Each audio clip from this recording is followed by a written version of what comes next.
ये जी मैं आपको याचना करता हूँ कि आज के धम्म देने के लिए प्रारंभ कीजिए। आज मैं जो है प्रेजेंटेशन के माध्यम से आपको 10 पुण्य क्रियावतु बताने जा रही हूँ। मेरी प्रेजेंटेशन विजिबल है सभी को? हाँ ये जी। जी।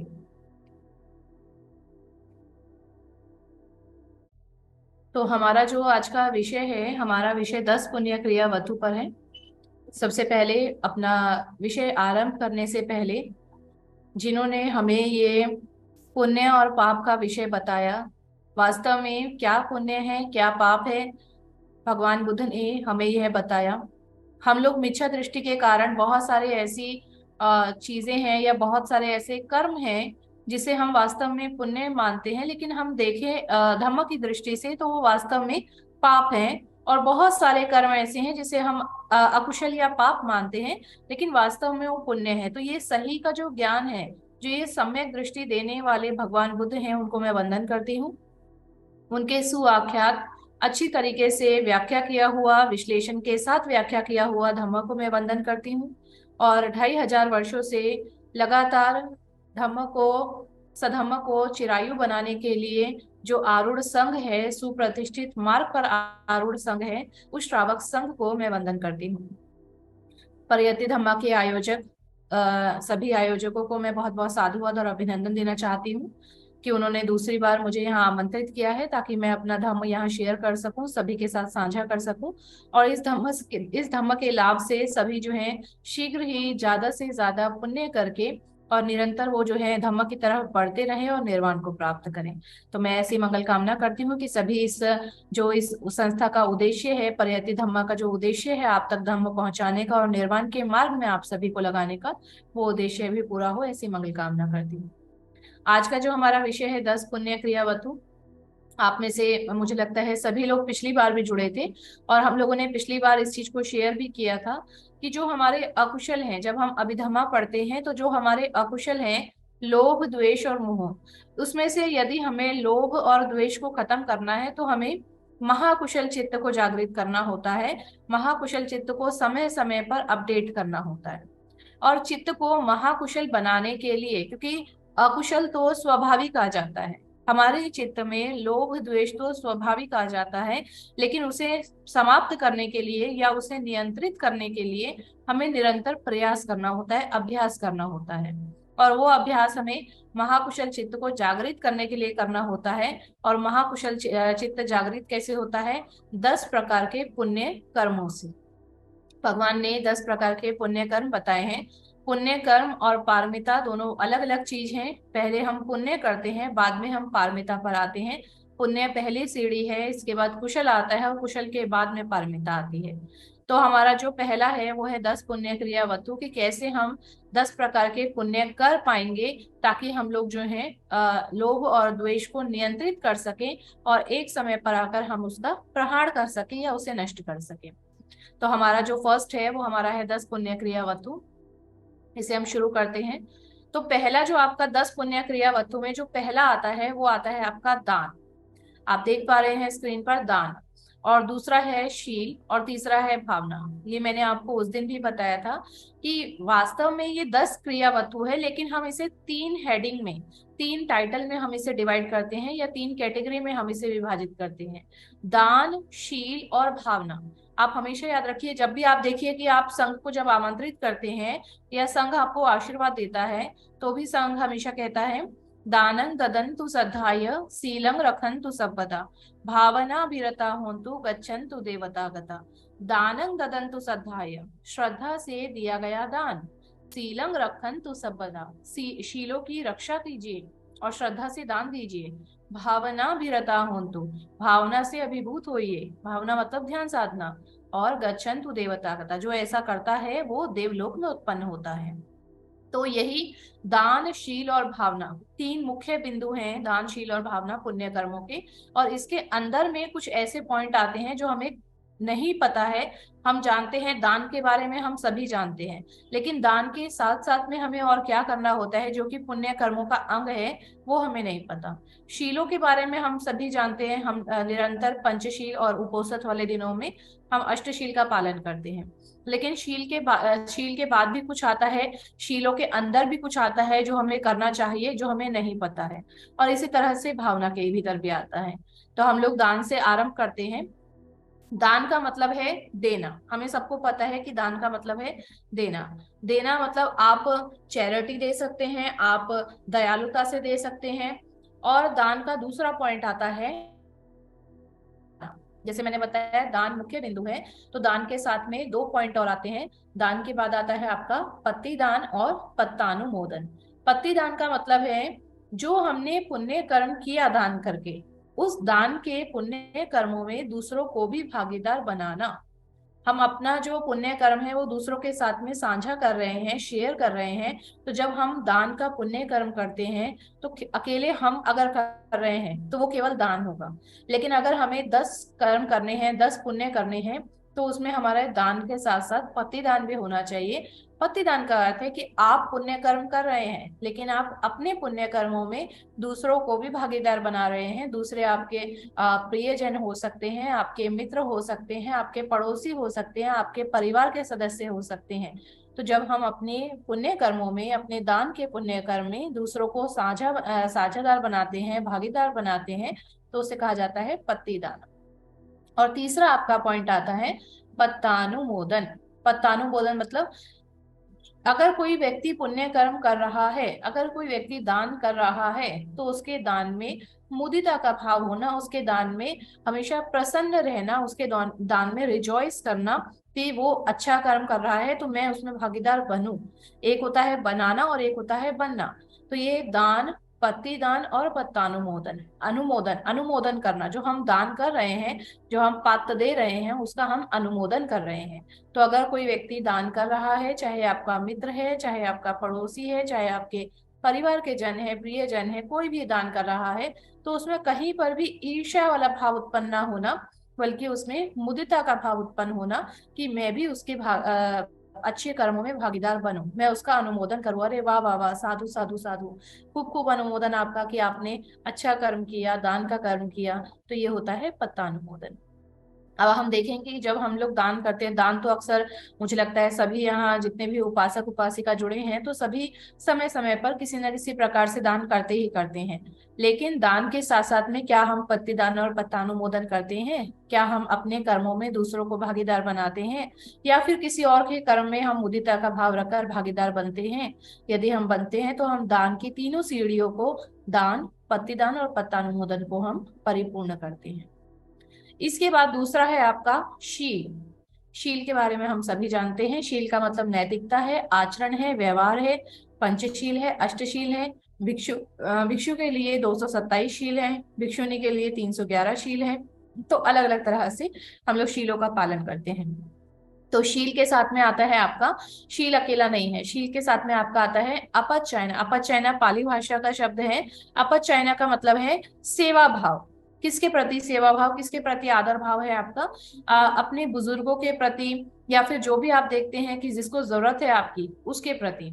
अब कोई व्यक्ति शीलों का बहुत अच्छे से पालन करता हो, वो पंचशील का भी पालन कर रहा है, अष्टशील का भी पालन कर रहा है उपोषण में, लेकिन उसके मन में आदर वाला भाव नहीं है। उसके घर में कोई बुजुर्ग है जो बीमार है, उसके आस पड़ोस में कोई ऐसा बुजुर्ग है या कोई गरीब है या कोई अनाथ है जिसे बहुत ज्यादा जरूरत है समय समय पर, या कहीं पर भी उसे कोई ऐसा व्यक्ति दिखता है जो बहुत ज्यादा बुजुर्ग है, विकलांग है, या किसी भी प्रकार से उसे किसी जरूरत, मदद की जरूरत है, लेकिन वो उसके प्रति ना तो सेवा भाव रखता है, ना आदर भाव रखता है, और ना ही उसकी मदद करता है। तो अगर ऐसा नहीं करता तो वो केवल शीलों का तो पालन कर रहा है, लेकिन शीलों के साथ साथ शीलों के अंदर ही आने वाले, शीलों के भीतर ही आने वाले अपचायना का पालन नहीं कर रहा है। ये भी एक पुण्य कर्म है कि आप जब शीलों का पालन तो अपने लिए कर ही रहे हैं, लेकिन जब आप शीलों का पालन कर रहे हैं तो उसके साथ साथ में आप जब भी कभी देखें कि कोई बुजुर्ग है जिसे आपकी जरूरत है, या कोई अन्य व्यक्ति जिसे आपकी जरूरत है, कोई किसी तरह से अभावग्रस्त है, विकलांग है, तो जितना संभव हो सके आप उसकी मदद कीजिए। नहीं कर पा रहे हैं, अच्छी सलाह ही दीजिए। मदद करने का भाव उत्पन्न होना, सेवा भाव उत्पन्न होना, आदर का भाव, सम्मान का भाव उत्पन्न होना, यह है अपचयना। तो शील जब हम पालन करते हैं तो शील के साथ साथ हमें अपचयना भी करना चाहिए, सेवा भाव भी रखना चाहिए। और तीसरा है आपका वैया वाचा। वैया वाचा का मतलब है हम्बल रहना, ड्यूटीफुल रहना, अपने कर्तव्य को करते रहना। जितनी भी आपके कर्तव्य हैं, अच्छे कर्मों के जो भी आपके कर्तव्य हैं, जैसे कि घर में है, अब मान लीजिए किसी ने अष्टशील का पालन किया है, कोई उपासिका है और अष्टशील का पालन करती है और शाम को भोजन नहीं करना है। अब वो शाम को कहे मुझे तो भोजन नहीं करना है, तो मैं सबके लिए खाना क्यों बनाऊं? जिसको खाना है अपने से बनाओ, है ना। तो ये क्या हुआ, आपने शील का पालन तो किया, आपने भोजन नहीं किया और अष्टशील का पालन किया, लेकिन आप अपने कर्तव्यों से चूक गए। तो जो व्यक्ति अपने कर्तव्यों के प्रति जिम्मेदार रहता है, वही जो है शील का पूरा भाव, पूरा जो शील के 3 सीढ़ियां हैं उसको परिपूर्ण कर पाता है। तो आपने देखा है कि वैया वाचा जो है, थाईलैंड में बहुत सारी महिलाएं जो है विहारों में रहती हैं, जो संघ की सेवा करती हैं और अपने कर्तव्यों को, अपनी जिम्मेदारियों को पूरा करती हैं जो उन्हें दिया जाता है। उन्हें वैया वाचा ही कहा जाता है, उन्हें कहा ही जाता है कि वो वैया वाचा है। वैया वाचा मतलब वो बहुत हम्बल होकर के, विनम्र होकर के, और वो अपनी कर्तव्य को पूरा करते हैं। तो शील के साथ में आपका, जब आप शीलों का पालन करते हैं तो आपके शील के साथ में आपका आता है अपचयना और वैया वाचा। अपचयना का अर्थ है अपने बुजुर्गों की या कोई भी जिसे मदद की जरूरत है उसकी आप मदद कर रहे हैं। और वैया वाचा का अर्थ है कि आप अपने कर्तव्यों से पीछे नहीं हट रहे हैं, अपने स्वभाव में विनम्रता ला रहे हैं। मैंने बहुत बार देखा है कि कोई कोई ऐसा है कि जो व्यक्ति शीलों का बहुत अच्छे से पालन कर रहा है, बहुत सिद्धांतवादी हो गया है, हम लोग देखते हैं कि मोस्टली उपासिकाएं हैं तो वर्षावास के समय में वो अष्टशील का पालन करते हैं, पूरे 3 महीने के कई बार उपवास धारण करते हैं, और भी कई तरह के लोग हैं। तो उनके अंदर एक अहंकार भाव आता है कि अरे मैं तो शीलों का पालन कर रहा हूँ तो मैं श्रेष्ठ हूँ। वो विनम्रता नहीं रहती है, वो हम्बलनेस नहीं रहती है।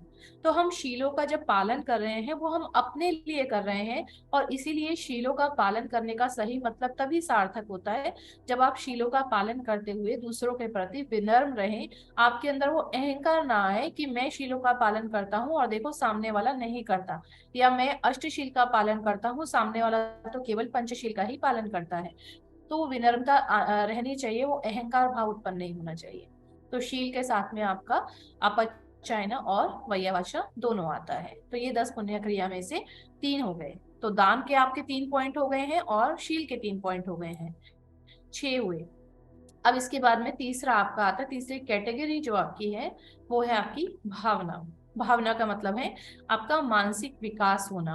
भावना ध्यान साधना हम लोग जो करते हैं उसमें हम लोग करते हैं तो अपना मानसिक विकास के लिए हम लोग कर रहे हैं। तो उसमें क्या आता है आपका, भावना के अंतर्गत आपके 3 पॉइंट और आते हैं। सबसे पहला आता है धम्म श्रवण, दूसरा आता है धम्म देशना, और तीसरा आपका आता है दिट्ठी जुकामा। धम्म श्रवण हमें पता है कि हम अपना मानसिक विकास कैसे, मानसिक विकास केवल ध्यान में बैठ करके नहीं होता है, धम्म श्रवण करने से भी मानसिक विकास होता है। आप सभी निरंतर धम्म श्रवण कर रहे हैं। जब हम धम्म श्रवण करते हैं और धम्म श्रवण करने के पश्चात जब हम लोग ध्यान साधना में बैठते हैं तो हम उसका अच्छा सा लाभ ले पाते हैं, उस ध्यान का हम अच्छा लाभ ले पाते हैं। तो सबसे पहला भावना में आता है आपका धम्म श्रवण। धम्म को सुनना बहुत जरूरी है। हमने भगवान बुद्ध ने जो है धम्म श्रवण के बहुत सारे लाभ बताए हैं, जिसमें से 5 मुख्य लाभ भगवान कहते हैं कि धम्म श्रवण करने से, समय समय पर धम्म श्रवण करने से आपको जो ज्ञात नहीं होता है, जो आपको जानकारी नहीं है, वो जानकारी आपको मिलती है। दूसरा लाभ है, यदि आपको पहले से जानकारी है तो दोबारा वो सुनने को मिलता है, तो दोबारा उस पर चिंतन मनन करने को मिलता है। अभी जो आप सुन रहे हैं या इससे पहले जितनी भी धम्म देशनाएं इस ग्रुप में हुई है या अन्य किसी ग्रुप में जहां पर भी आप धम्म सुनते हैं, हो सकता है उनमें से बहुत सारी चीजें आपने पहले भी सुनी हो, कई संघ से सुना हो, लेकिन चिंतन मनन करने का उस पर समय नहीं मिला, उसको वापस से रिव्यू करने का समय नहीं मिला। लेकिन जब आप दोबारा उसको सुन रहे हैं तो वापस रिव्यू करने का आपको समय मिल रहा है। तो भगवान कहते हैं धम्म श्रवण का लाभ एक तो ये है कि जो नहीं ज्ञात होता वो ज्ञात हो जाता है, और यदि पहले से अगर कुछ जानकारी है तो वो जो है उसकी नॉलेज बढ़ जाती है, उस पर चिंतन मनन करने का समय मिल जाता है। दूसरा, जो समय समय पर धर्म श्रवण करता है उसका कॉन्फिडेंस लेवल भी बढ़ता है, आत्मविश्वास भी बढ़ता है।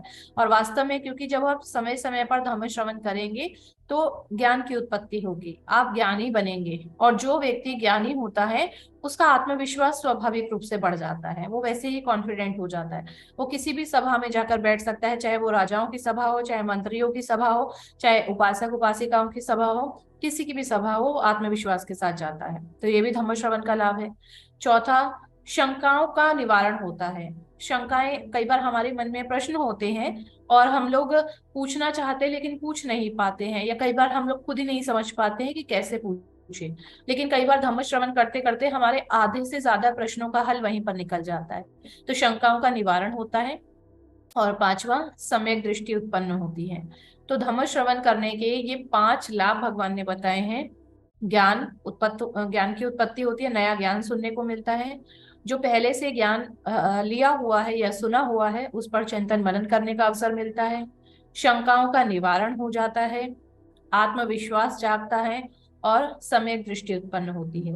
तो इसीलिए धम्म श्रवण करना बहुत जरूरी है। और भावना का पहला पॉइंट यही है, भावना का मतलब मानसिक विकास हमें करना है।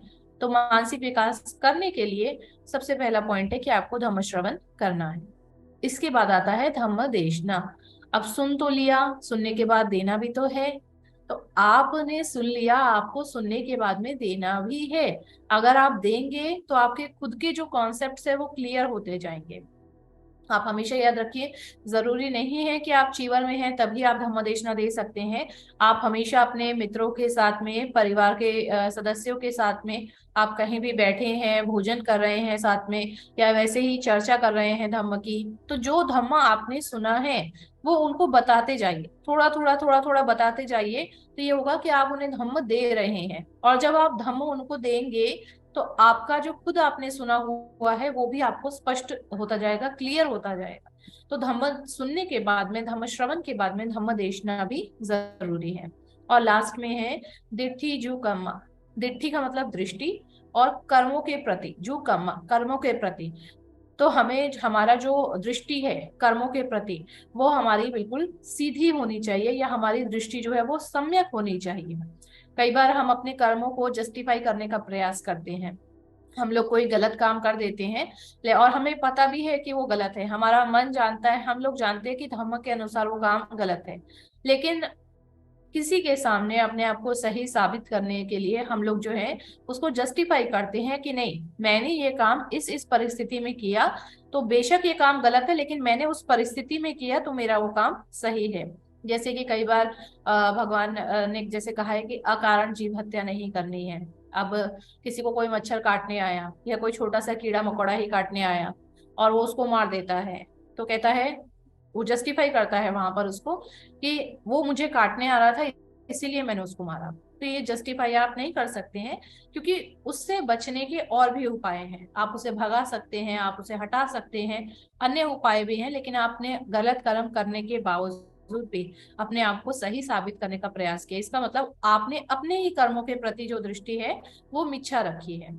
तो हमारा जब भावना होती है तो भावना ये है कि हमें अपने कर्मों के बारे में बिल्कुल स्ट्रेट रहना है कि मैंने ये काम गलत किया है तो किया है, मैं उसे सही साबित करने का प्रयास नहीं करूंगा। और अगर कोई काम सही है तो सही है, चाहे कोई भी उससे गलत करे, लेकिन धर्म की दृष्टि से सही है तो वो सही है।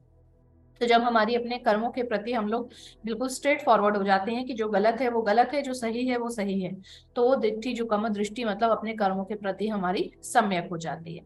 तो भावना के अंतर्गत आपके ये 3 पॉइंट आते हैं, धम्म श्रवण, धम्म देशना और दिट्ठी जो कम। तो ये आपका यहाँ पर आपका जो है 10 पॉइंट समाप्त हो जाते हैं। दान में आपका आया पतिदान और पत्तानुमोदन। शील आपका आया शील, अपचायना, वयवाचा।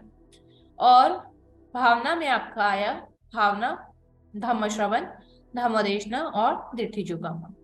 तो ये 3 पॉइंट दान के, 3 पॉइंट शील के और 4 पॉइंट भावना के, ये टोटल मिलाकर आपके 10 पुण्य कर्म होते हैं।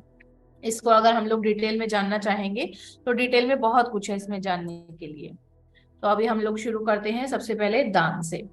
तो दान जो है वो क्या दिखाता है? देखिए, हम लोगों ने 3 अकुशल पढ़े थे उस दिन चित्त के बारे में, जब हमने पढ़ा था अभिधम्म में। तो हमने जाना था कि लोभ, द्वेष और मोह 3 तरह के अकुशल हैं।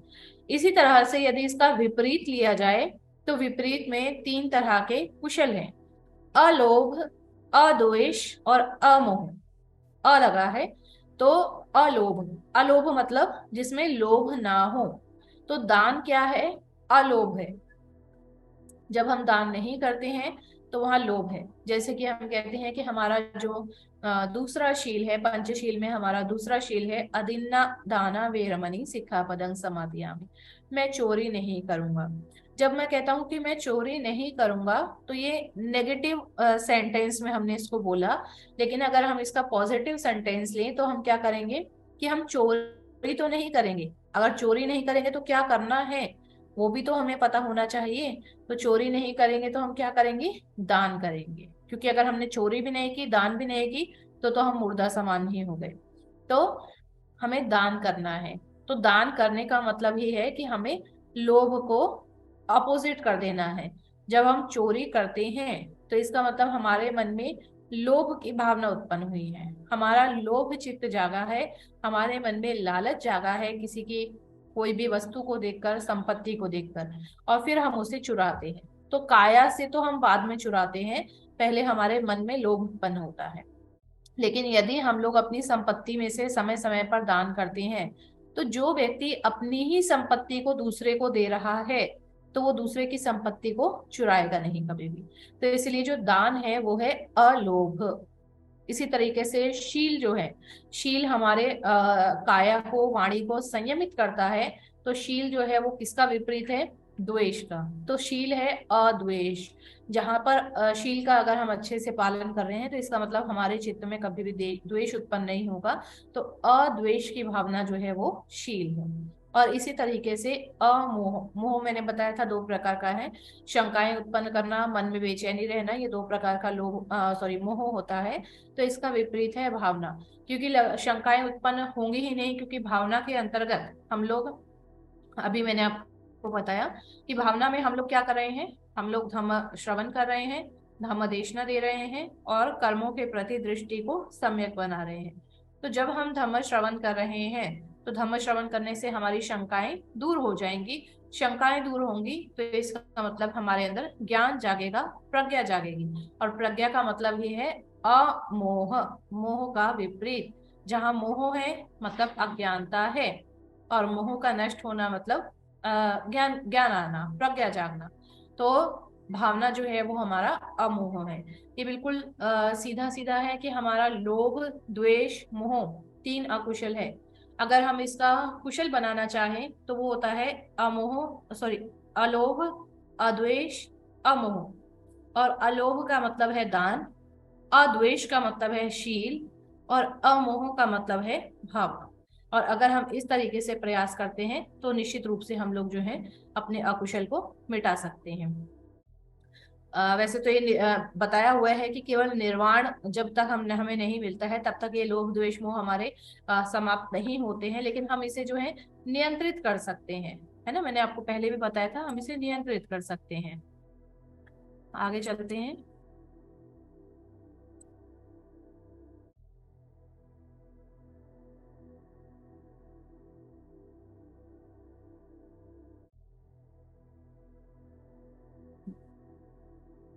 तो हमारे यहाँ पर ये चित्त का आया है। मैंने आपको उस दिन बताया था कि हमारे जो महाकुशल चित्त हैं, अकुशल चित्त 12 हैं, जिनके पास में पुस्तक है अभिधम्म परित वाले, जिसमें चित्त दिए हैं।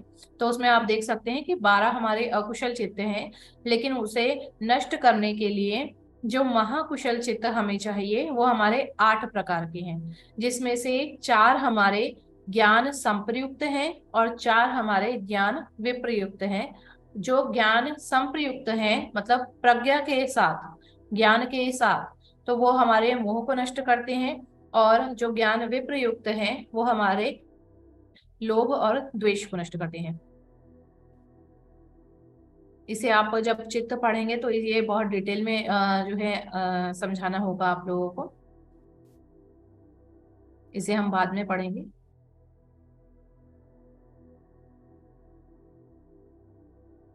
तो जहां हम लोग दान के विषय में पढ़ रहे थे, दान के बाद हमारा आता है पतिदान। तो पतिदान मतलब मैंने जैसे बताया आपको कि पतिदान का अर्थ है कि हम लोग जब अपनी मैरिट्स को दूसरों के साथ में शेयर करते हैं तो पतिदान होता है।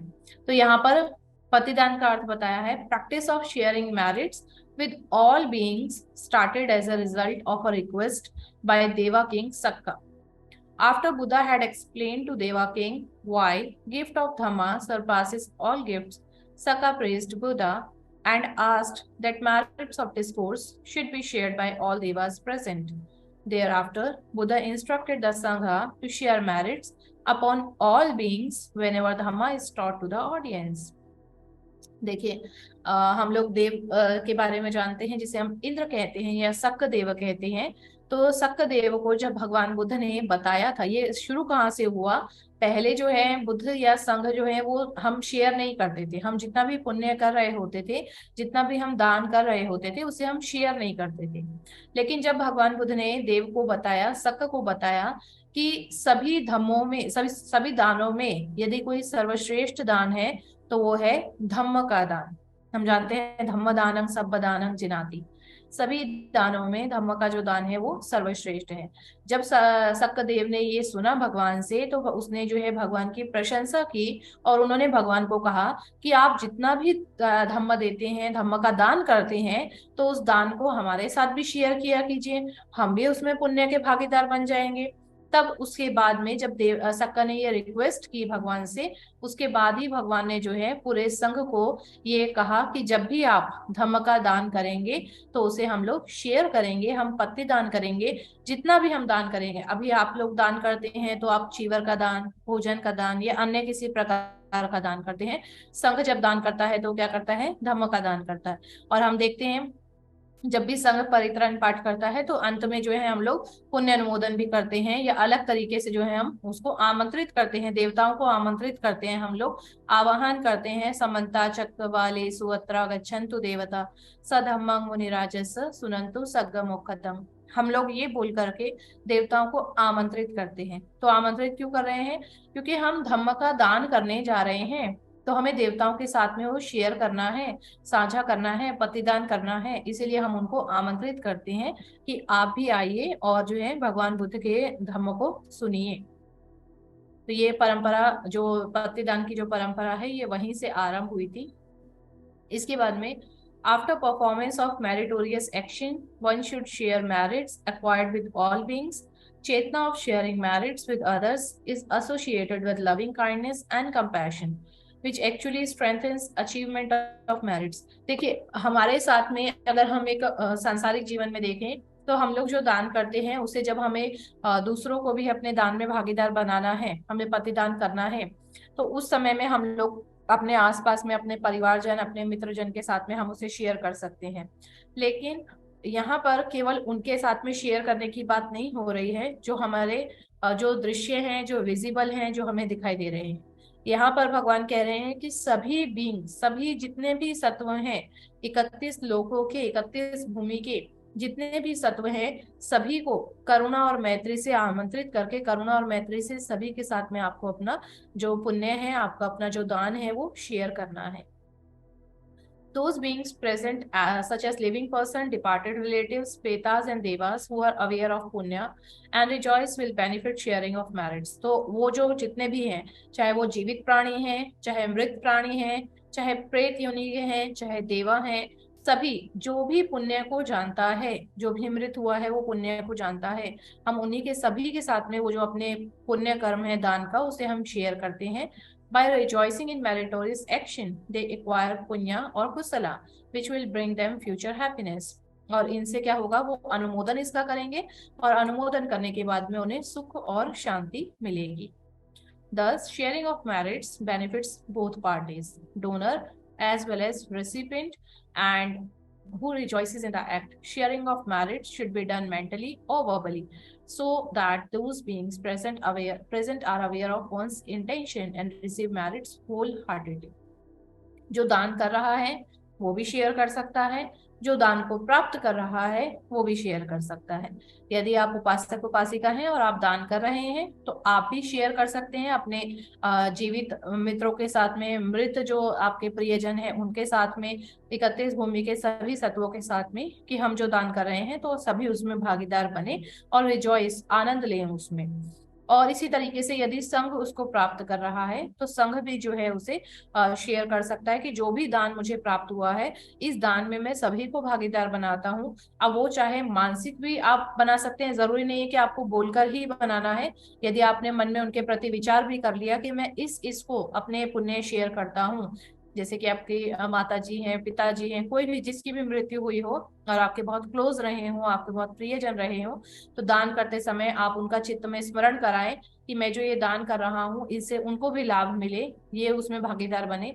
इसी प्रकार से यदि मैं प्राप्त कर रही हूँ, कोई भी संघ प्राप्त कर रहा है, तो हम भी जो है अपने चित्त में उनका स्मरण कर सकते हैं कि हमारे दान जो हमें प्राप्त हो रहा है इसका पुण्य उन्हें भी प्राप्त हो, इसका लाभ उन्हें भी प्राप्त हो। इस प्रकार से हम लोग जो है, और चाहे हम उसे बोल करके भी, जो सुत्त पठन है हमारा, तिरुकुट पेतवत्तु है, और भी कई तरह के सूत्र हैं जो जिससे हम लोग जो है शेयर कर सकते हैं अपने पुण्य कर्मों। अब इसमें बताया है आपको, जैसे मैंने अभी बताया, कि जो हमारे मृत प्रियजन हैं, जो हमारे जितने भी प्रियजन हैं जिनकी मृत्यु हो चुकी है, तो हम उन्हें कैसे अपने पुण्य शेयर करते हैं। तिरोकुट्ठ सूक्त से, जो अभिधम्म की पुस्तक आप लोगों के पास में है, उसमें तिरोकुट्ठ पेतवत्तु एक सूत्र है, तो उससे हम अपने मृत प्राणियों को या मृत प्रियजनों को हम लोग शेयर कर सकते हैं। अब उसकी पूरी एक घटना है भगवान बुद्ध के समय में, कि वो कहाँ भगवान बुद्ध ने वो सूत्र दिया और किस प्रकार से वो स्टार्ट हुआ, तो उसको हम जानते हैं अभी। Tirukutta Sutta is the earliest discourse explained by Buddha concerning transference of merits to the departed. It sets the example of honoring and gaining benefits for departed relatives who are reborn as Petas.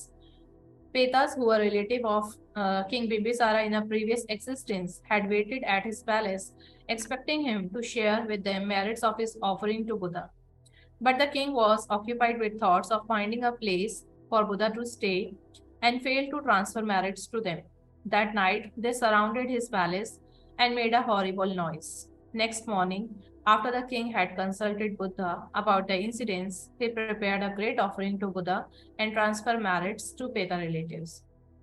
हम भगवान बुद्ध के समय में राजा बिम्बिसार का नाम हमने सभी ने सुना है, और राजा बिम्बिसार को हम सभी जानते भी हैं कि वे श्रोतापन अवस्था को प्राप्त हुए थे, और भगवान बुद्ध को राजगीर में वेणुवन उन्होंने दान किया था। तो उससे पहले, वेणुवन दान करने से पहले ही, भगवान बुद्ध के समय में राजा बिम्बिसार जो है वो पुण्य कर्म करते थे। भगवान बुद्ध को, संघ को हमेशा दान करना, उनके प्रति श्रद्धा का भाव रखना, वो हमेशा करते थे। तो राजा बिम्बिसार के कुछ चचेरे भाई थे जो कि पेता बने थे, और उस वजह से उन्हें कमी थी, अभाव था, उन्हें पूरी तरीके से जो भोजन या वस्त्र मिलने चाहिए वो उन्हें नहीं मिलते थे। तो उस समय में एक दिन, जैसे हमारे आप जानते हैं कि हमारे साथ भी होता है कि यदि हमारा कोई प्रियजन है, हमारे माता पिता या कोई भी जिसकी मृत्यु होती है, तो कई बार हमारे वो सपनों में आते हैं और हम बहुत डर जाते हैं, हम बहुत भयभीत हो जाते हैं कि वो हमारे सपनों में आ रहे हैं या हमें दिखाई देते हैं हमारी आंखों के सामने। तो ऐसा क्यों होता है, वो कारण भगवान ने यहाँ बहुत स्पष्ट रूप से बताया है कि ऐसा इसीलिए होता है क्योंकि वो हमसे पुण्य कर्म मांग रहे होते हैं। हो सकता है वो अपने अकुशल कर्मों के कारण, कुछ पाप कर्मों के कारण वो ऐसी भूमि में जन्मे हों जहां पर वो अभावग्रस्त हों, जहां पर उन्हें पर्याप्त भोजन, पर्याप्त वस्त्र ना मिल पा रहे हों, और वो जानते हैं कि हम पुण्य कर रहे हैं तो वो हमसे पुण्य मांगते हैं, और इसीलिए वो हमारे सपनों में, या हमें ऐसा प्रतीत होता है कि वो हमें दिखाई देते हैं, उनका चित्त जो है वो शांत नहीं हो पाता है जिस भी भूमि में वो जन्मे होते हैं। तो इसीलिए वो हमसे पुण्य मांगने के लिए आते हैं। तो जो भी व्यक्ति, जिसको भी ऐसा दिखाई देता है, उसे बिल्कुल निश्चित रूप से वहां पर उसे समझ लेना चाहिए कि मुझे पुण्य करने की जरूरत है, मैं कोई ना कोई कुशल कर्म करूं, और उस कुशल कर्म का जो भागीदार है वो मैं अपने प्रियजन को, जिसकी भी मृत्यु हुई है, उसको मैं दूं। तो राजा बिंबिसार ने ऐसा ही किया। उनके कुछ चचेरे भाई थे जो कि प्रेत योनि में उत्पन्न हुए थे, और वहां पर वो अभावग्रस्त थे। अभावग्रस्त होने के कारण में वो राजा बिंबिसार के सपनों में आते थे और उन्हें परेशान करते थे। जब राजा बिंबिसार ने भगवान से इसका कारण पूछा कि मुझे ऐसे सपने क्यों आते हैं, तब भगवान ने उन्हें बताया कि ये इस कारण से आते हैं और वो तुमसे पुण्य मांगते हैं। तब 7 दिन तक निरंतर उसने संघ को दान किया, राजा बिंबिसार ने संघ को दान किया। और 7 दिन तक निरंतर भगवान बुद्ध ने जो ये तिरोकुट पेतवत्तु है, ये सूक्त का संगायन भगवान बुद्ध ने किया 7 दिन तक लगातार, जिससे वो संतुष्ट हुए और उन्हें अपनी भूमि बदलने में मदद हुई। तो ये तिरोकुट पेतवत्तु तब से शुरू हुआ, और जो हम कहते हैं पतिदान शेयर करना हम लोग, तो ये तभी शुरू हुआ। अब इसका प्रोसेस क्या होता है? 3 conditions must be fulfilled for efficacy of dana made for benefit of peta relative। 3 चीजों का होना बहुत जरूरी है। First, donor must announce that offering is particularly for the sake of peta relative, saying this is a gift to my departed peta relative so and so, may he she they be happy। Recipient of offering must be ethical। There was a case of a peta who had not benefited from 3 offerings made to some immoral recipient and cried, this immoral person has robbed me।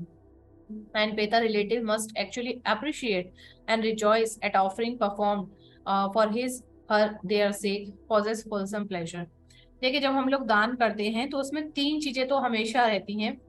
एक दान करने वाला व्यक्ति, एक प्राप्त करने वाला व्यक्ति, और एक दान दी जाने वाली वस्तु। ये हम हमेशा जानते हैं। तो यहाँ पर अगर हमें अपने पुण्य कर्मों में किसी को भी भागीदार बनाना है, तो हमें सबसे पहले जो दान दे रहा है उसे अनाउंस करना चाहिए। चाहे वो अपने मन में ही उसकी घोषणा करे, उसे अनाउंस करना चाहिए कि मैं ये जो कर्म कर रहा हूँ, जो ये दान मैं दे रहा हूँ, ये इस व्यक्ति के लिए दे रहा हूँ। उसका नाम उसको अनाउंस करना चाहिए कि जो मनुष्य भूमि में इस नाम से था, मेरी माता जी, मेरे पिताजी, मेरे भाई, बंधु, मित्र, जो भी था, उसका नाम अनाउंस करना चाहिए कि मैं ये जो दान दे रहा हूँ, ये इस व्यक्ति के नाम पर ये दान दे रहा हूँ। दूसरा, जो प्राप्त करता है, जो संघ है, वो भी नैतिक आचरण वाला, शील विनय वाला होना चाहिए। यदि कोई संघ ऐसा है जो कि शील का पालन नहीं करता है, विनय का पालन नहीं करता है, बहुत सारे अकुशल कर्म करता है, प्राणी हिंसा करता है, चोरी करता है, ब्रह्मचर्य तोड़ता है, या कोई भी अन्य अकुशल कर्म करता है, और बिल्कुल भी वो नैतिक आचरण वाला नहीं है, और ऐसे संघ को यदि आप दान देते हैं, तो उससे आपके मृत प्रियजनों को कोई भी बेनिफिट, कोई भी लाभ मिलने वाला नहीं है। तो आपको संघ भी सुप्रतिष्ठित होना चाहिए, संघ भी नैतिक आचरण वाला होना चाहिए, तभी आप उसका लाभ ले पाएंगे। और तीसरा, जिसको हम शेयर कर रहे हैं, जिसको हम वो ट्रांसफर कर रहे हैं, वो व्यक्ति उसमें आनंदित होना चाहिए। उसे पता होना चाहिए कि मेरे लिए ये काम किया जा रहा है, तो वो उसमें आनंदित होकर उसका अनुमोदन करना चाहिए। तो यदि ये तीनों कंडीशंस फुलफिल होती हैं, तभी हम कह सकते हैं कि जो है हमारा दान जो है वो पूरा हुआ है, या पति दान जो हम कह रहे हैं वो हमारा पूरा हुआ है।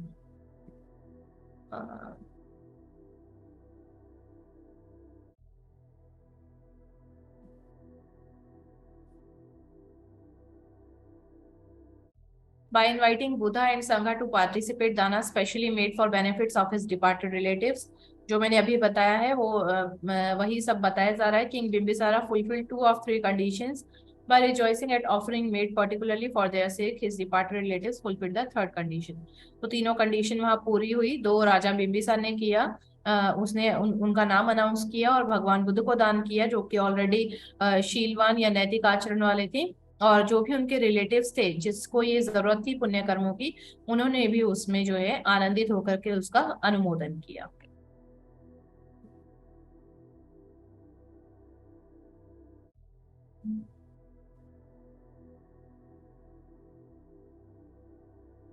तो यहाँ बताया हुआ है कि देखिए, जब हम लोग अपने पुण्य को शेयर करते हैं, जब हम लोग किसी का भी पुण्य अनुमोदन करते हैं, तो हम किस किस व्यक्ति को भेज सकते हैं।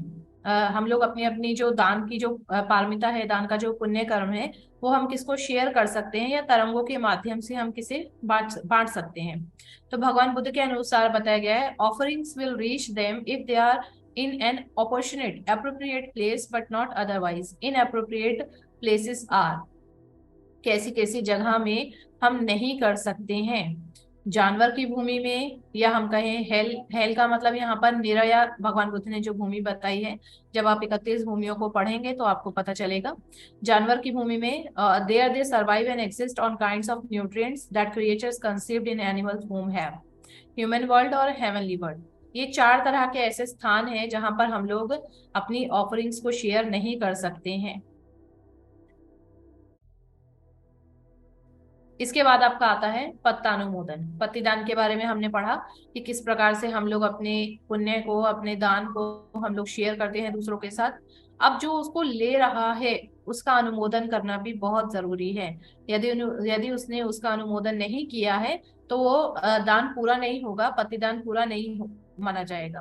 तो इसीलिए पत्तानुमोदन का मतलब है कि जो भी दान हम दूसरे के लिए दे रहे हैं, जो भी तरंगे हम लोग दूसरों के लिए दे रहे हैं दान करके, वो उसका अनुमोदन करे। अनुमोदन करने का मतलब है धन्यवाद करे आपका कि आपने मेरे लिए कुछ अच्छा काम किया है।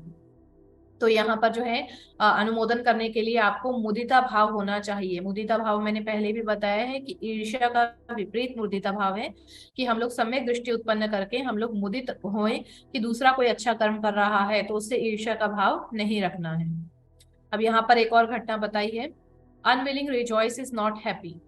King Pasendi of Kosala once spent a large sum of money in an uncomparable alms giving to Buddha and Sangha.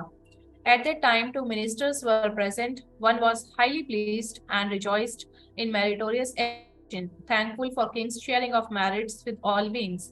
The other was displeased and thought that the king had wasted his money on a group of lazy Sangha. When the king knew, he rewarded minister who rejoiced at the act of alms giving, but expelled minister who did not appreciate generous act. Buddha then said, stingy persons do not go to heavenly world. Fools do not appreciate mindedness. The wise man rejoices in giving and thereby becomes happy thereafter. ये है अनुमोदन करना। King Prasenjit को भी हम सभी जानते हैं, कौशल के राजा, कौशल नरेश किंग प्रसेनजित।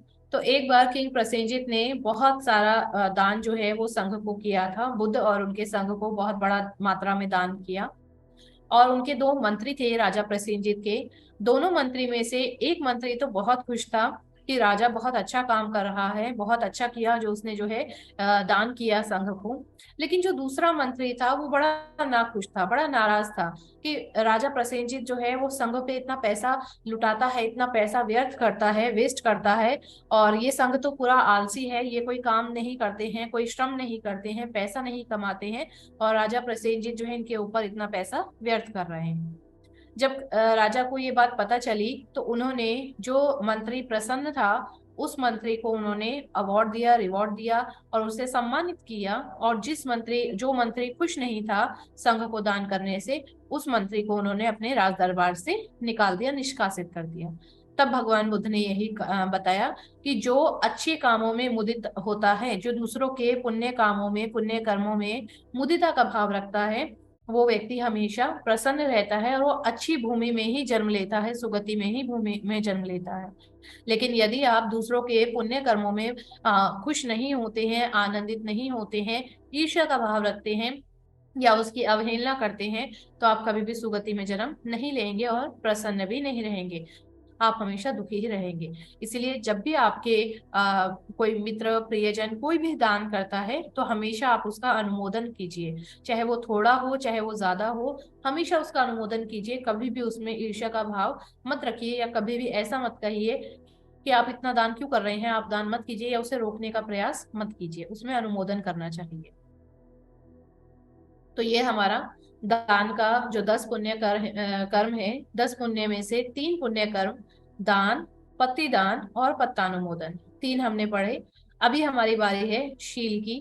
शील के बारे में हम सभी लोग जानते हैं कि शील को अद्वेष अभी हमने पढ़ा, 5, 8, 10 अनेक अनेक तरह के शील हैं। और शील में हम लोग जो हम आर्य अष्टांगिक मार्ग पढ़ते हैं तो उसमें भी हम शील पढ़ते हैं, प्रज्ञाशील, समाधि। और शील में हम लोग उसमें पढ़ते हैं आपका सम्यक सम्यक कर्म, सम्यक वचन और सम्यक आजीविका। 3 तरह से ये शील शील के अंतर्गत ये तीनों आते हैं।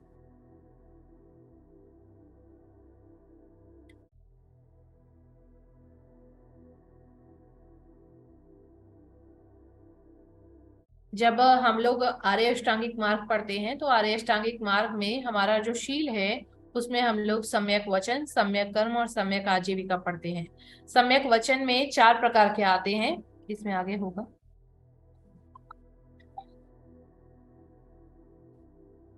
सम्यक वचन में हमारे 4 प्रकार के आते हैं। जैसे हम 5 शील लेते हैं तो 5 शील में हमारा केवल मूसावादा आता है। मूसावादा अर्थात झूठ बोलना आता है। लेकिन वास्तव में अगर हम सम्यक वचन बोलते हैं तो केवल झूठ बोलना एक शील नहीं है। उसमें 4 प्रकार के आते हैं आपके। सम्यक मूसावादा, पिसुनवाचा, हरुसवाचा और संपवलापा। मूसावादा का अर्थ है झूठ बोलना। पिस्तूनवाचा का अर्थ है चुगली या फिर निंदा करना। परुषवाचा का अर्थ है कड़े शब्द या फिर गाली देना। और संपफलापा का अर्थ है अज्ञानता भरी बातें करना। तो यदि हम लोग ना केवल झूठ बोलने से, बल्कि हम लोग जो है चुगली या निंदा करने से भी बचते हैं, हम लोग किसी को भी कड़े शब्द या गाली देने से भी बचते हैं, और साथ ही साथ में हम लोग कोई भी अज्ञानता की व्यर्थ की बातें नहीं करते हैं, जब भी बोलते हैं केवल ज्ञान ही बोलते हैं, तो ऐसे व्यक्ति जो है वो अपने वचनों को सम्यक बनाता है, जो कि शील के अंतर्गत आता है। और इसी प्रकार से सम्यक कर्म है। सम्यक कर्म में 3 ही प्रकार का आता है, जो हमारे पहले 3 शील है। प्राणी हिंसा नहीं करता है, चोरी नहीं करता है और व्यभिचार नहीं करता है, तो वो शीलों का पालन करता है, सम्यक कर्म बनाता है।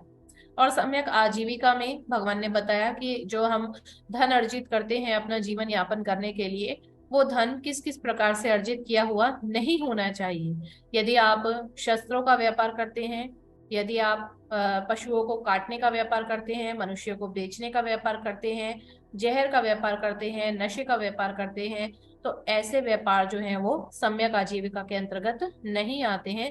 इसके अलावा अगर यदि आप किसी भी तरीके से धन अर्जित करते हैं तो वो आपका जो है सम्यक आजीविका के अंतर्गत आता है। तो जब हमारे कर्म, हमारे वचन और हमारी आजीविका सम्यक हो जाती है भगवान बुद्ध के बताए अनुसार, तो हम लोग मतलब कि शीलों का अच्छे से पालन कर रहे हैं। लेकिन मैंने जैसे अभी बताया आपको, इसमें शीलों के बारे में बहुत डिटेल में आपको दिया है, किस किस प्रकार से उसके जो है अ, हीन तरह से होता है, उच्च तरीके से होता है, वो पूरा आपको बताया है। एक minute.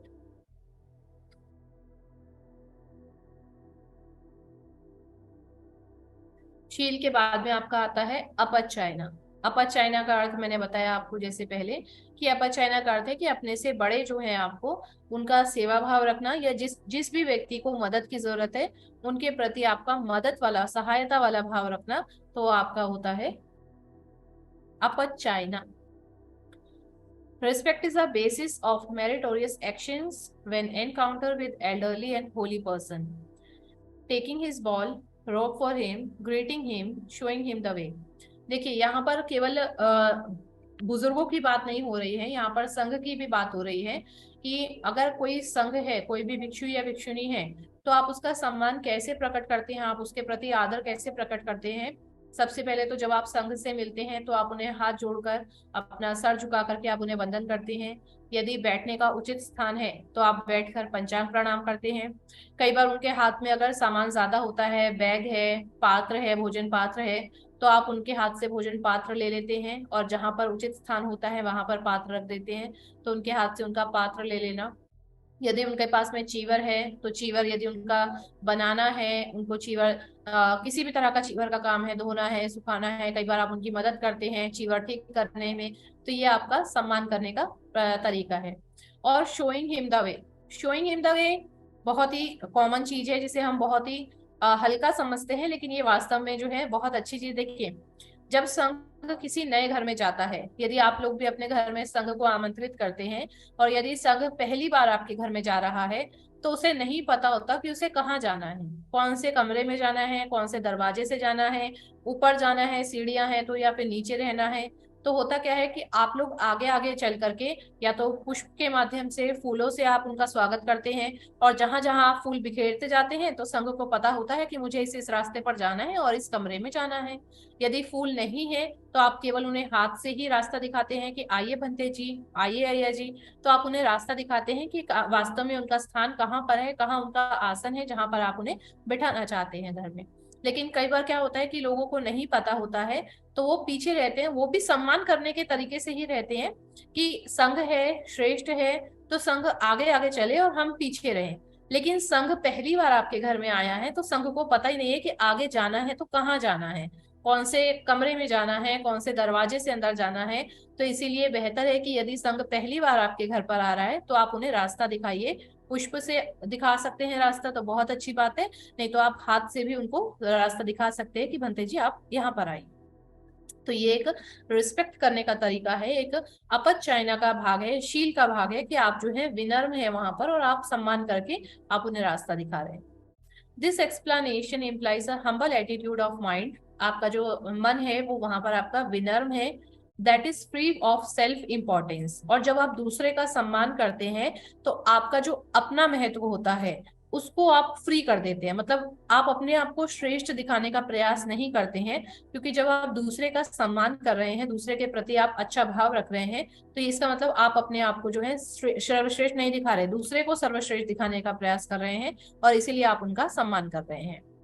accompanied by intimacy through act and speech of respect for elders। आपके कर्मों में भी दिखना चाहिए और आपके वचनों में भी दिखना चाहिए।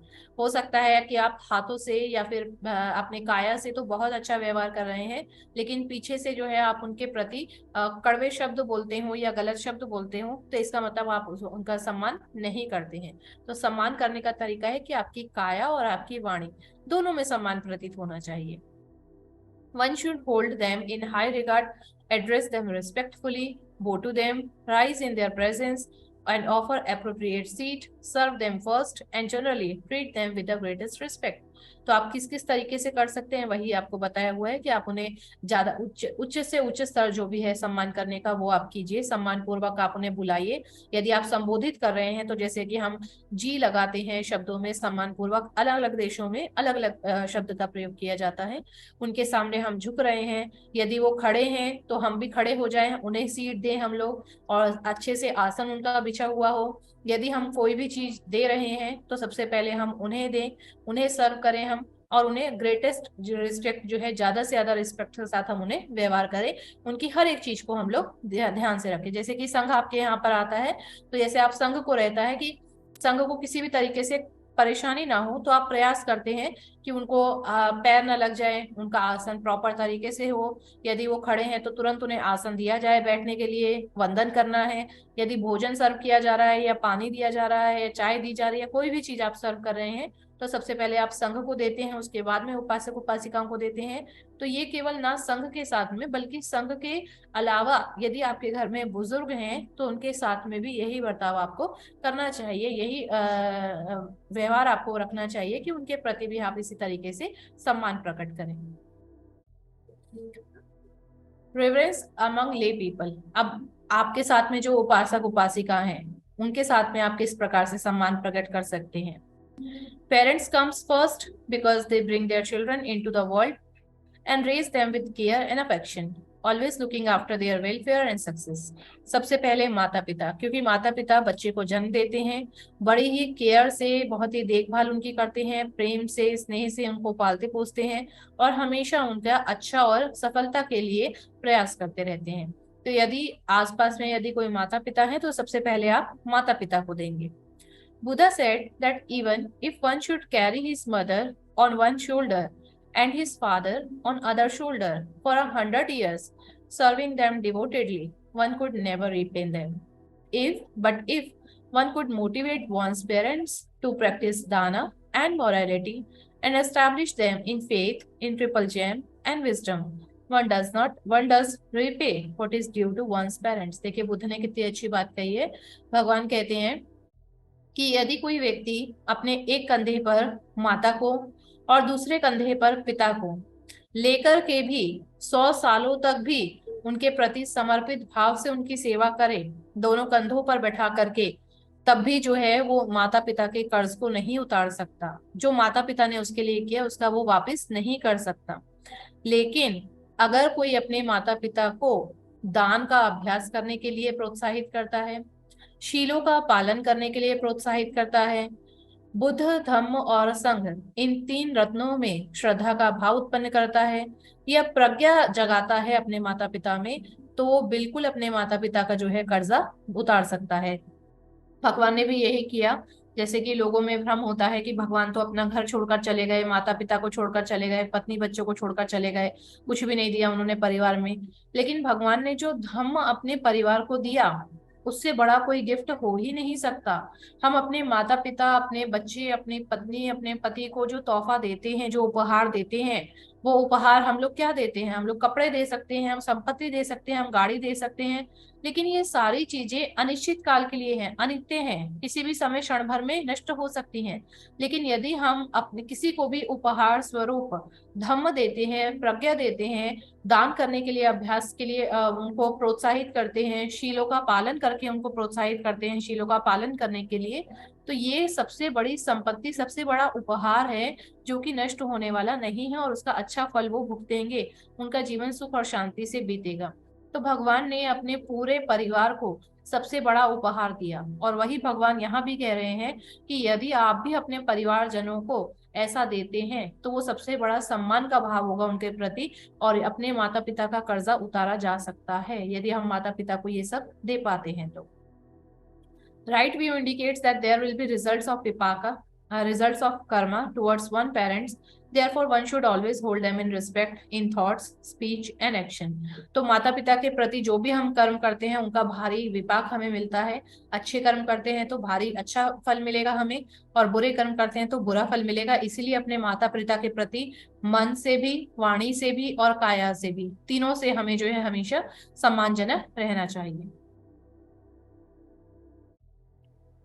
Older brothers, sisters and relative deserve our respect. हमारे चाहे भाई बहन हैं, हमारे चाहे रिलेटिव्स हैं, जितने भी हमारे मित्रजन हैं, प्रियजन हैं या रिश्तेदार हैं, सभी के प्रति, साथ ही साथ हमारे जो टीचर्स हैं जिन्होंने हमें सिखाया है उनके प्रति, हमें जिन्होंने हमें हर चीज को पढ़ना लिखना सिखाया है उनके प्रति, तो ये सारी इन इन सबके प्रति हमें सम्मान का भाव रखना चाहिए। यदि हम सभी के प्रति सम्मान का भाव रखते हैं तो हम शील का जो दूसरा भाग है अपचयना, उसको हम पूरा कर पाते हैं। और सबसे बड़ा सम्मान जो हमारा होता है वो किसके प्रति होता है? बुद्ध, धम्म और संघ के प्रति। हम हमेशा ये ध्यान रखें कि हम भगवान बुद्ध के, उनके धम्म और संघ के प्रति कभी भी अपने मुंह से कोई भी ऐसा शब्द हम लोग ना निकाले जिसकी वजह से जो है हम कहीं ना कहीं ऐसा प्रतीत हो कि हम उनके प्रति सम्मानजनक नहीं है। तो बुद्ध, धम्म, संघ के प्रति यदि हम लोग सम्मान प्रकट करते हैं, बुद्ध धम्म संघ के प्रति यदि हम सम्मान प्रकट करते हैं, तो इसका मतलब वो सबसे बड़ा सम्मान है हमारा, और उनके प्रति हमें कभी भी अपने मुंह से कोई भी ऐसा वचन हमें नहीं निकालना चाहिए जो कि अपमानजनक हो।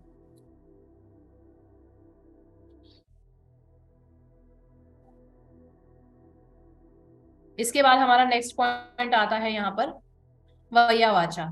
वय्यावाचा में हमारा, जैसे मैंने आपको बताया कि हमारा विनम्र स्वभाव, वय्यावाचा में हम्बल हमारा स्वभाव होना चाहिए, और साथ ही साथ में हमारा सेवा का भाव होना चाहिए। जो हमारा कर्तव्य है, जो हमारी ड्यूटी है, हमें उसे पूरा करना चाहिए। तो उस ड्यूटी के प्रति हमें हमेशा जो है जिम्मेदार रहना चाहिए। तो ये हमारा वय्यावाचा है। For lay people, service means serving one's parents and elders dutifully and carrying out job to their satisfaction. उपासक उपासिकाओं के लिए अपने माता पिता के प्रति, अपने घर में जितने भी बुजुर्ग हैं उनके प्रति कर्तव्यशील रहे, और साथ ही साथ में जितना वो संतुष्ट हो सके उतना उन्हें संतुष्ट करने का प्रयास करना चाहिए। Other types of humble service include comforting sick unfortunate people. अगर कोई बीमार है तो उसकी सेवा करना, यदि कोई मदद चाहता है जो जिस गरीब है या किसी भी तरीके से, तो उसकी मदद करना। By attending patiently to their needs. और हमें धैर्य रख करके, ऐसा नहीं है कि हमारे घर में कोई बीमार है, हम उसकी सेवा तो कर रहे हैं लेकिन हम बहुत ही चिड़चिड़े होकर के सेवा कर रहे हैं या किसी अन्य तरीके से सेवा कर रहे हैं, मतलब जबरदस्ती करनी पड़ रही है हम लोगों को, ऐसा भाव नहीं होना चाहिए। बिल्कुल धैर्य पूर्वक उनकी सेवा हमें करनी चाहिए। Humble service of nursing the sick is highly praised by Buddha. भगवान ने हमेशा कहा है कि यदि कोई रोगी की सेवा करता है तो वो सबसे बड़ी सेवा है। All types of humble services to community temples, such as helping to keep monastery clean, cooking, serving food and drinks, washing dishes, etc., also constitute Vayavacha in addition to those defined above.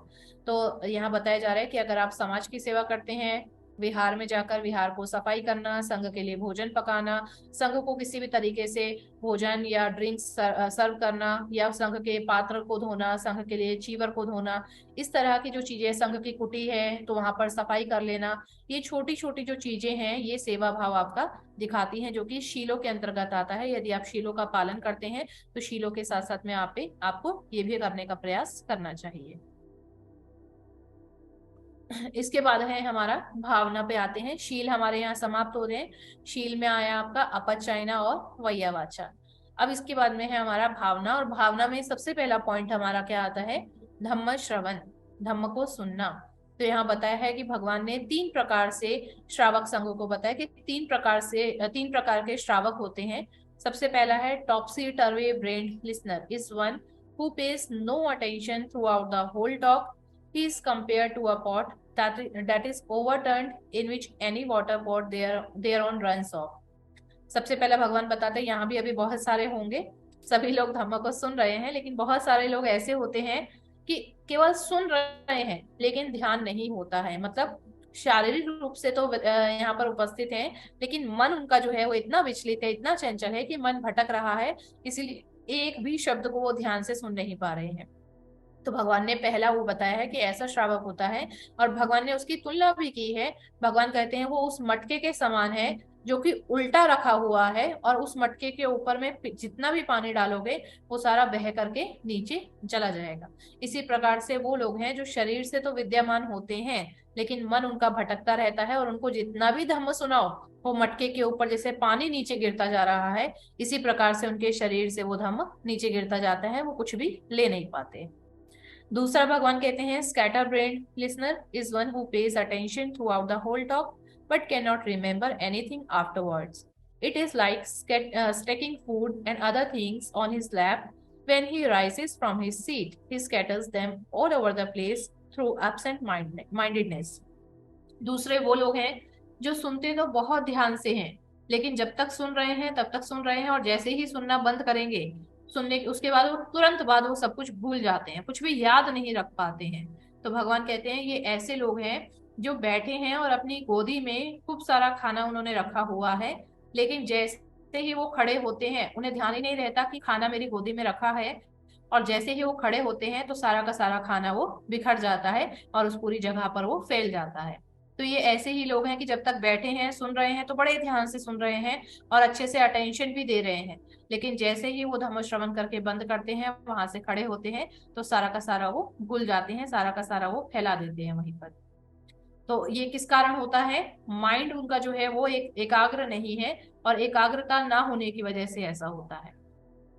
तीसरा भगवान कहते हैं listener of comprehensive mind is one who page full attention throughout the talk, and when he rises from his seat he still remembers all that he has heard. He is compared to an upright pot which accumulates all water that is poured into it. और तीसरे वो हैं जो ध्यान से सुनते भी हैं और बाद में उसे याद भी रखते हैं, और भगवान ने ऐसे लोगों की तुलना की है ऐसे मटके से जो सीधा रखा हुआ है और उसमें जितना भी पानी डालेंगे तो वो अंदर अपने पानी को समा लेगा। तो भगवान ने बताया कि किसी भी हम धम्म श्रवण करते हैं तो उसका तरीका क्या होना चाहिए, तो उसका तरीका होना चाहिए कि हम लोग पूरी तरीके से वहां पर मन से भी विद्यमान रहे, ना केवल शरीर से बल्कि मन से भी विद्यमान रहे, और जितना भी बोला जा रहा है उसमें से एक भी शब्द हमारे कानों से छूट ना जाए, हमारे मन से छूट ना जाए, ये हमें प्रयास करना चाहिए। तो पूरे मानसिक जो है हमारा वहीं पर विद्यमान होना चाहिए, और इसके लिए आपको लगातार प्रैक्टिस करनी होगी। इसके बाद आता है आपका धम्म देशना। भावना का दूसरा पॉइंट है आपका धम्म देशना, धम्म देना। तो भगवान ने 2 तरह के धम्म टीचर बताए हैं जो धम्म देते हैं। सबसे पहला है इम्प्योर एंड इम्प्रॉपर मैनर वाले, और दूसरा है प्योर एंड प्रॉपर मैनर वाले। अशुद्ध या फिर अनैतिक आचरण वाले, और दूसरा है शुद्ध और नैतिक आचरण वाले। देखिए जितना भी संघ आपको धम्मदेशना दे रहे हैं, जरूरी नहीं है कि वो खुद भी उतना उसका पालन करते हो तभी वो आपको दे रहे हैं। हो सकता है संघ कई बार अशुद्ध हो या फिर अनैतिक आचरण वाला हो, लेकिन वो आपको सिखाने में बहुत अच्छा है और इसीलिए वो आपको सिखा पा रहा है। तो भगवान ने ऐसे संघ की भी बात की है, teaching by a sangha with such a mind setting people will be satisfied with my teaching and they will obey me and support me. कि वो खुद तो पालन नहीं कर रहे हैं, लेकिन वो उनके मन में ऐसा भाव रहता है कि मैं अगर टीचिंग्स दूंगा तो लोग प्रसन्न होंगे, संतुष्ट होंगे, और वो मेरी आज्ञा का पालन करेंगे और मुझे दान भी करेंगे। और इस भावना के साथ में वो अशुद्ध मन से, अनैतिक आचरण से वो जो है धम्मदेशना देता है। लेकिन दूसरा जो होता है वो शुद्ध मन से और अच्छे आचरण से वो धम्मदेशना देता है। Teaching by a sangha with such type of mind, after people have listen to my teaching, they will understand and appreciate dhamma and begin to practice morality, concentration and wisdom। वो इस चेतना से धम्मदेशना दे रहा है कि लोग ध्यान से सुनेंगे और फिर धम्म की प्रशंसा करेंगे, और इसके बाद शील, समाधि और प्रज्ञा का अभ्यास करना शुरू करेंगे, जैसा कि भगवान ने आर्य अष्टांगिक मार्ग में बताया है। तो यदि कोई धम्मदेशना देते समय ऐसी चेतना रखता है कि मेरी धम्मदेशना से सभी को लाभ हो, मेरी धम्मदेशना से सभी धम्म की प्रशंसा करें, और सभी जो है शील, समाधि, प्रज्ञा का अभ्यास करने का प्रयत्न करें, कोशिश करें कि वो शील समाधि प्रज्ञा के अभ्यास करें, तो यदि वो ऐसी चेतना से धम्म देता है तो वो शुद्ध आचरण वाला और नैतिक आचरण वाला संघ है जो धम्मदेशना दे रहा है। कई बार ऐसा होता है कि केवल संघ नहीं होता, उपासक उपासिका भी धम्मदेशना देते हैं। तो बताया गया, भगवान ने बताया है, although lay people are generally less proficient than sanghas, they can still teach Dhamma to their fellow Buddhist in the manner recommended by the Buddha. तो भगवान कहते हैं न केवल संघ बल्कि उपासक उपासिका भी धम्मदेशना दे सकते हैं। बहुत सारी जगहों पर ऐसा होता है कि उपासक उपासिका कम प्रशिक्षित होते हैं या फिर कम जानते हैं, लेकिन फिर भी वो दे सकते हैं। He can do that by teaching his audience to achieve the level that he himself has achieved। वो कोशिश करे कि वो जितना उसने ज्ञान प्राप्त कर लिया है उतना ही ज्ञान वो बाकी लोगों को भी प्राप्त करा सके, ऐसा उसे प्रयास करना चाहिए। When he wishes to access the sangha, longs himself to hear good dhamma, is mindful to dhamma he has heard, exposes its meaning, knows letters and spirit of dhamma, and attempts to teach another what he has achieved, then lay people help their own welfare as well as welfare of others। तो उसे क्या करना चाहिए कि जब अगर आपको कोई भी उपासक उपासिका धम्म दे रहा है तो उसके लिए जरूरी है कि पहले वो खुद जब धम्म श्रवण कर रहा है तो वो माइंडफुल हो, वो एकाग्र हो, एकाग्रता से उसने धम्म को सुना हो, धम्म को जाना हो, सीखा हो, सुनने के बाद उसे वो याद भी रख पा रहा हो और तभी वो दूसरे को दे पा रहा हो। तो ये बहुत जरूरी है कि वो हर चीज को जानता हो और जो भी उसने अचीव किया है, जो भी उसने प्राप्त किया है धम्म को सुनकर, वही वो दूसरे को प्राप्त कराने का प्रयास करे। तो धम्म को देने के जो लाभ भगवान बुद्ध ने बताए हैं वही मैंने अभी पहले भी आपको बताया कि सब दानंग धम्म दानंग जिनाति, सभी दानों में सबसे ज्यादा धम्म का दान है बड़ा। इसके बाद लास्ट हमारा भावना में आता है दिट्ठी जो कर्म। जैसे मैंने बताया था, कर्मों के प्रति जो हमारी दृष्टि है वो सम्यक दृष्टि होनी चाहिए, और इसके लिए हमें कर्म के कानून को जानना होगा, कर्म और उसके विपाक को जानना होगा, हमें विपස්සना को जानना होगा, हमें चार आर्य सत्यों को जानना होगा, आर्य अष्टांगिक मार्ग को जानना होगा। तो इन सब चीजों से हम जो है अपने कर्मों के प्रति अपनी दृष्टि को हम सम्यक बना सकते हैं। भगवान ने जो मिच्छा दृष्टि बताई है वो वैसे 85 प्रकार की मिच्छा दृष्टि बताई है, जिसमें से 62 प्रकार की मिच्छा दृष्टि भगवान बुद्ध ने ब्रह्मजाल सूत्र में बताई है कि किस किस प्रकार से लोग मिच्छा दृष्टि रखते हैं। जैसे कि हम लोग जानते हैं कि आजकल अलग अलग तरह के साधु संत हैं, कोई जटाई रखा हुआ है, कोई बभूति लपेटे हुआ है, कोई नंगे बिना निर्वस्त्र होकर के बिल्कुल घूम रहे हैं, अलग अलग तरह के लोग हैं संसार में। तो भगवान ने इन सारी दृष्टि को मिथ्या दृष्टि बताया है कि ये सब अति का मार्ग है, और अति का मार्ग जो है वो मिथ्या दृष्टि है। सम्यक दृष्टि उत्पन्न करने का प्रयास करना चाहिए, मध्यम मार्ग में रहते हुए हमें सम्यक दृष्टि उत्पन्न करने का प्रयास करना चाहिए। ये 3 तरह की जो मिथ्या दृष्टि भगवान बुद्ध ने मुख्य रूप से बताई है, अक्रिय दृष्टि, पुब्बे कथा हेतु दृष्टि, और ये डिटेल में पढ़ने के लिए अभी समय नहीं है मुझे लगता है। तो भगवान बुद्ध ने जितनी भी तरह की चीजें हैं, क्योंकि बहुत सारे देखिए भगवान बुद्ध के समय में जो बड़े बड़े साधु थे या बड़े बड़े जो हमारे दृष्टि रखने वाले थे अलग अलग तरह की, उसमें थे लोग ऐसे भी थे जो पूर्व को मानते थे कि मनुष्य से पूर्व कुछ था, लेकिन मनुष्य जो है वो अंतिम भव है, इसके बाद कोई भव उत्पन्न नहीं होगा। कुछ लोग ऐसे भी थे जो ये मानते थे कि मनुष्य से ही उत्पत्ति होती है, तो मनुष्य जो है वो पहला भव है, मनुष्य के बाद कोई भव नहीं होगा। कुछ लोग ऐसे भी होते थे जो ये मानते थे कि ना तो मनुष्य के पहले कुछ था और ना मनुष्य के बाद कुछ होगा। तो ये सारी दृष्टि को भगवान ने मिथ्या दृष्टि बताया है, अलग अलग प्रकार से मिथ्या दृष्टि भगवान ने बताई है। तो हमें वो 85 प्रकार की जो मिथ्या दृष्टि है उसको हमें पढ़ना होगा कि किस किस प्रकार की मिथ्या दृष्टि है, और हमें ये आकलन भी करना होगा कि हमारे अंदर तो वो मिथ्या दृष्टि नहीं है। यदि हमारे अंदर भी मिथ्या दृष्टि है तो हमें अपनी मिथ्या दृष्टि को सम्यक बनाने का प्रयास करना होगा। तो अगर कोई अपने कर्मों के प्रति दृष्टि को सम्यक बना लेता है, तो एक तो वो जब भी सुनेगा, धम्म को श्रवण करेगा, तो बहुत ही एकाग्र होकर श्रवण करेगा। वो कभी भी जो है उसका ध्यान भंग नहीं होगा, उसका मन भटकेगा नहीं, मन चंचल नहीं होगा, वो ध्यान से सुन पाएगा। दूसरा, वो प्रज्ञावान हो पाएगा, वो जो है अनित्य के भाव को जान पाएगा, दुख को दुख जान पाएगा, वो अनात्म के भाव को जान पाएगा, जो 3 लक्षण भगवान बुद्ध ने बताए हैं। और जो कुरूप है उसको भी वो जान पाएगा कि जो अनित्य है, दुख है, अनात्म है, इन तीनों को जान पाएगा। और साथ ही साथ में वो 4 आर्य सत्य और आर्य अष्टांगिक मार्ग को जानकर वो प्रज्ञावान बन पाएगा। तो इसमें भगवान बुद्ध ने जो है ये हमें बताया है।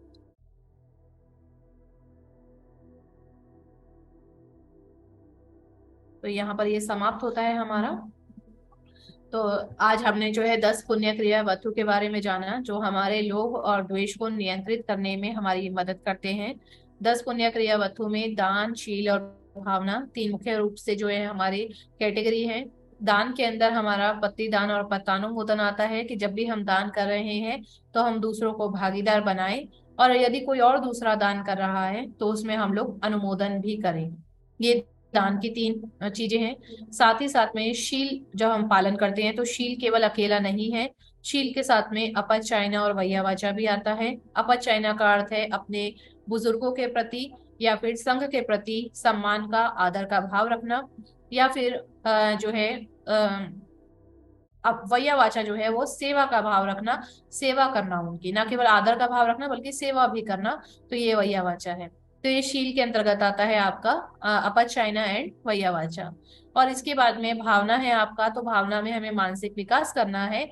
मानसिक विकास के लिए धम्म श्रवण करना, धम्म देशना देना और अपने कर्मों के प्रति दृष्टि को सम्यक बना के रखना, ये हमें प्रयास करना चाहिए।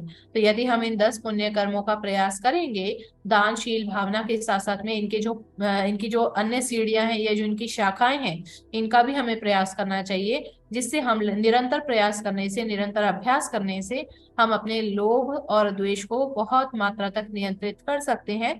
और एक समय ऐसा आएगा जब हमारा लोभ और द्वेष पूरी तरह से प्रहार हो जाएगा, नष्ट हो जाएगा। तो यहीं पर जो है आज का सेशन हम लोग समाप्त करते हैं, जो क्लास है वो समाप्त करते हैं। और मैं सभी के लिए यही मंगल कामना करती हूँ कि सभी जो है दानशील भावना का प्रयास करें।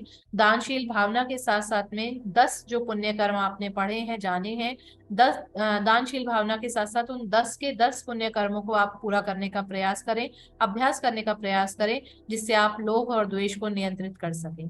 सभी का मंगल हो। साधु साधु साधु। साधु साधु साधु।